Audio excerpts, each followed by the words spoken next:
Bonjour et bienvenue dans cette nouvelle infusion biblique, la première de ce temps de l'Avent 2025. Dimanche, nous allumerons la première bougie de l'Avent, la bougie de l'espérance. Et ce mot nous accompagne bien pour ouvrir ce nouveau chemin. L'Avent, c'est un temps pour laisser Dieu réveiller quelque chose en nous, pour sortir doucement du sommeil intérieur et retrouver un souffle, une attention, un désir. L'évangile de ce dimanche m'a demandé de ralentir. Je n'ai pas pu le lire d'un bloc. J'ai dû revenir à chaque verset, le laisser infuser et le laisser descendre en moi. Alors, aujourd'hui, c'est avec un grand bonheur que je partage simplement ce que chaque verset a éveillé dans mon cœur.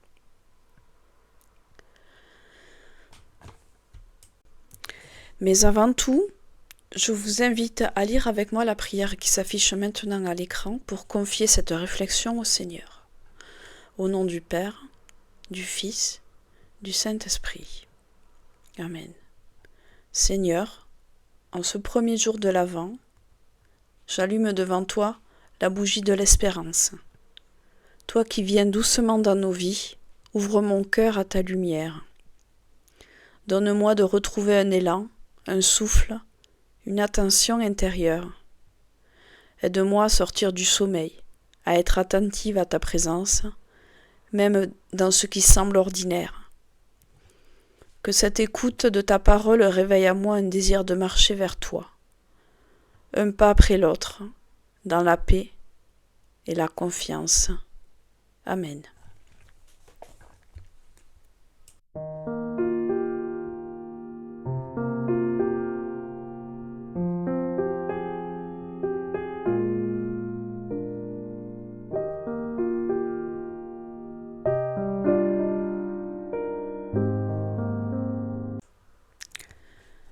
Lecture de l'Évangile selon Matthieu, chapitre 24, versets 37 à 44. En ce jour-là, Jésus disait à ses disciples : « Ce qui s'est passé au jour de Noé se passera de la même manière lors de la venue du Fils de l'homme. En ces jours qui précédèrent le déluge, on mangeait, on buvait, on se mariait, jusqu'au jour où Noé entra dans l'arche. Et les gens ne se sont doutés de rien, jusqu'à ce que survienne le déluge, qui les a tous engloutis. Ainsi en sera-t-il lors de la venue du Fils de l'homme. Alors, 2 hommes seront au champ, l'un sera pris, l'autre laissé. 2 femmes seront au moulin, l'une sera prise et l'autre laissée. Veillez donc, car vous ne savez pas quel jour votre Seigneur vient. Comprenez-le bien, si le maître de maison avait su à quelle heure de la nuit le voleur viendrait, il aurait veillé et n'aurait pas laissé percer le mur de sa maison. Tenez-vous donc prêts, vous aussi. C'est à l'heure où vous nous...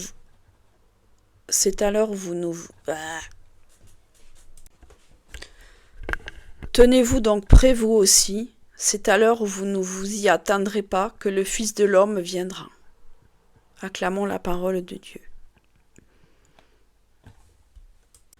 Comme je vous l'ai dit en introduction, ce texte m'a demandé une préparation particulière et de découper vraiment verset par verset pour pouvoir comprendre, essayer en tout cas de comprendre le mieux possible ces paroles de Jésus. Donc on va partir là aussi, on va découper verset par verset. Donc nous commençons par le verset 37. Donc ce qui m'a interloqué dans ce verset, c'est ce qui s'est passé au jour de Noé. Ce premier verset m'a arrêté. Pourquoi Jésus commence-t-il par Noé ? Pourquoi parler ici de Noé ? Et en y réfléchissant, je me suis rappelé que Noé est celui qui a su écouter Dieu alors que tout le monde dormait. C'est un appel discret. Regarde Noé. Il n'a pas dormi. Et je me suis demandé, et moi, est-ce que je suis éveillée à Dieu, là, aujourd'hui, maintenant ? Ensuite, nous arrivons au verset 38, qui dit En gros, on mange, on boit, on se marie, la vie court. Jésus ne nous reproche pas ici de vivre, mais d'oublier Dieu dans l'ordinaire. C'est un endormissement intérieur. Et là encore, je me suis demandé, où est-ce que j'oublie Dieu dans mon quotidien? Au verset 39, le passage qui m'a marqué, c'est « Ils ne se sont doutés de rien ». Ce verset m'a mis face à une question simple. Qu'est-ce que je refuse de voir? Ce n'est pas une menace, c'est un appel à la lucidité intérieure. Et ensuite, les versets 40 et 41 disent que 2 hommes seront au champ, l'un sera pris, l'autre non, 2 femmes seront au moulin, l'une sera prise et l'autre non. Ces versets ont été longtemps difficiles. Alors je les ai laissés résonner.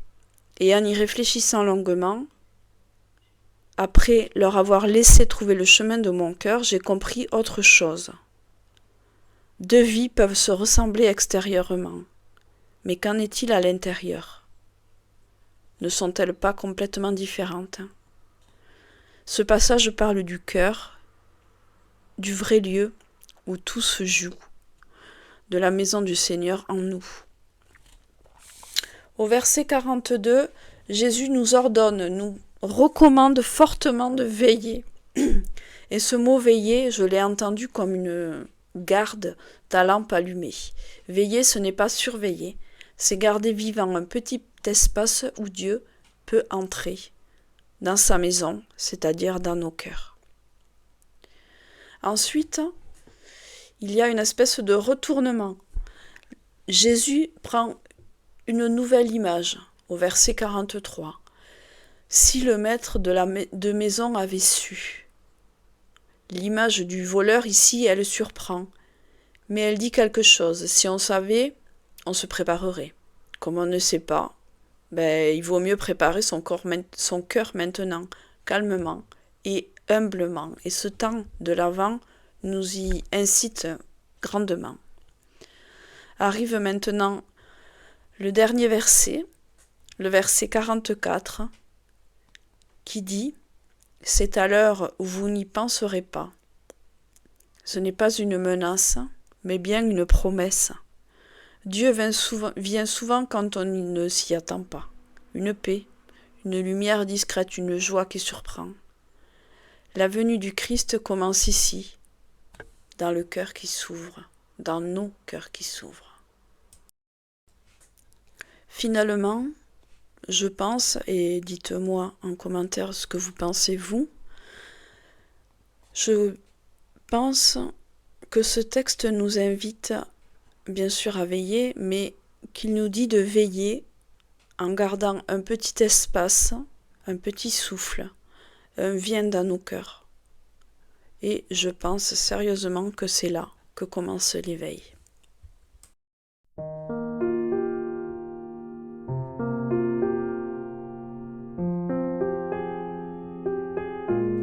Je vous remercie d'avoir cheminé avec moi aujourd'hui pour ce premier dimanche de l'Avent. N'oubliez pas de vous abonner, de partager et de commenter pour soutenir ma petite chaîne. Que le Seigneur te bénisse et te garde dans sa paix.